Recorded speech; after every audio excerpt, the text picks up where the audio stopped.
Hi everyone, Mizzo here. Wanted to give you just a quick explanation of the two assignments that are due this week and kind of a heads up for the assignments coming in the future. I want to thank you for your patience with me. You'll notice that on neither of the syllabi or course calendar does it have a detailed description of all of the assignments. Basically, I am loving this class and I'm loving teaching it, and I'm still like tinkering and toying. I have all these ideas, and all of my friends sent me their syllabi with all their cool assignments on them, so I'm still kind of figuring out the details to some of the bigger assignments, which will come very soon.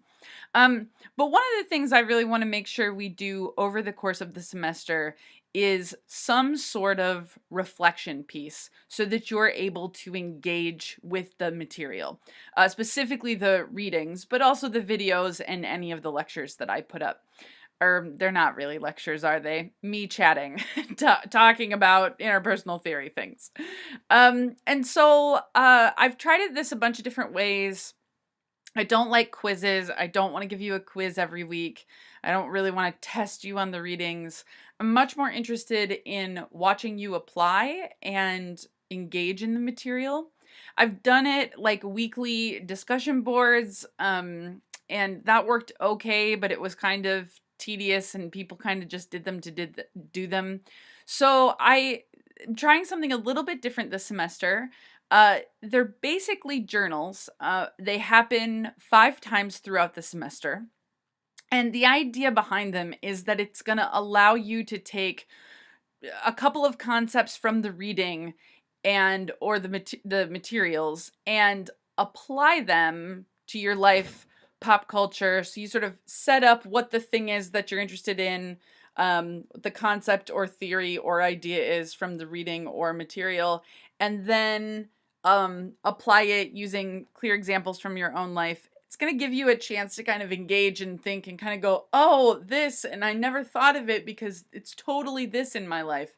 Uh, the easiest and most traditional way to do them would just be a typed journal. So I have a word count on there. On the very first one that's due this Monday at 2 a.m., Sunday night, Monday at 2 a.m., there's a description of how to do it. There's a word count, kind of guides you, gives you some ideas for what to look for. However, if you are writing a lot of papers and want to explore other avenues for how to engage in the reading, I'm totally open. So some of the things I thought of are if you live near campus and want to turn in sort of a handwritten drawn journal. So you're writing, but then also doodling or expressing using art, drawings, pasted magazine photos, however you're sort of engaging in that material, that would totally be acceptable. If you're like, I really want to practice my public speaking skills and I'd rather do a video blog and turn that into you, um, absolutely. That would be great. And any other sort of creative form. The only thing I ask if you do a non-traditional form is that you have a justification for why you're doing it. So there has to be thought. And I don't want that justification to be like, I didn't want to type things, so I just did this crappy version of this.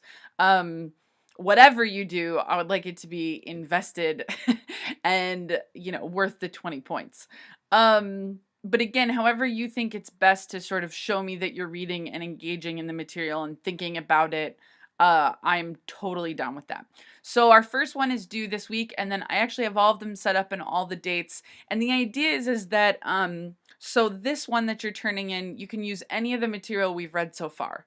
And then the next one, which is I think 2 weeks later, it's the next 2 weeks. So this one will be on self-disclosure, intrapersonal, self-concept, and then the next one will be on perception and emotion and so on. So basically whenever they're due, it's the previous ones up until the journal. If you have any questions on that, send me an email, leave me a comment, let me know, and I can answer that.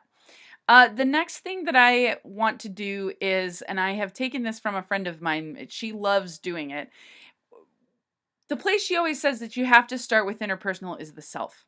And we've been reading a lot about that. Hopefully you're thinking a lot about that, but I want to do kind of an activity or a self-portrait to kind of get you exploring that. So I want you to write me a poem. And the only guidelines is it's a who am I poem. That's the theme. So it can rhyme or not rhyme, it can be long or short, it can be formatted any way you want, but I wanted to kind of address who you are, where you come from, how you came to be who you are, what's important to you. It can be abstract, it can be literal, it can be creative. I'd love it. I'd like it to be creative on some level. And then I'm going to collect them and I'm going to take the names off of them and I'm going to post them anonymously. So we'll be able to experience these creative self expressions, but in a totally safe, anonymous way. So you can write whatever you want. And I think it'll give us an idea of not only allowing us to figure out our own self concepts, but then reading others and how they sort of view themselves and how that's coming across. So I'm excited about both of those. Those are due Monday at 2 a.m. Remember, think Sunday night. And I should have the readings up for the next few weeks here really soon, just trying to get everything in order.